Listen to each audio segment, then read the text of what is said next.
गोटे समयर कथा थरे महात्मा बुद्ध गोटे गाँ को जाइथिले।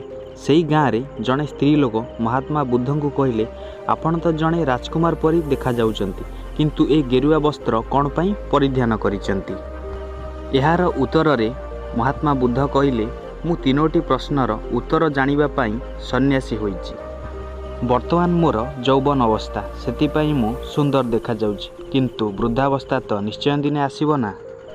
तापरे बेमार हेबो आउ ए शरीर मृत्यु को प्राप्त करिवो।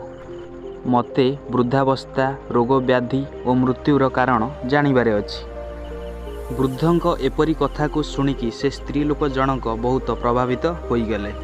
आउ महात्मा वृद्धं को भोजन पाई निज घर को निमंत्रण कले। जेतबळे ए सबु कथा से गाँर लोक जानिबा को पाइले, सेतबळे से महात्मा बुद्धं को सेठा को जिबा पाई मना कले। जड़े व्यक्ति बुद्धं को कहले, से स्त्री लोक जनक हेउचंदी चरित्रहीना। बुद्ध से गाँर सरपंच को एक कथा पचारिले, किंतु सरपंच एक कथारे एकमत हेले। यहा परे गौतम बुद्ध से सरपंचक गोटे हाथ को धरिदेले एवं कहले, तुमे गोटे हाथ रे ताली बजाइकी देखाओ। यार उत्तर रे सरपंच जनक कहले, यह तो असंभव, गोटे हाथ रे तो ताली बाजे नाही।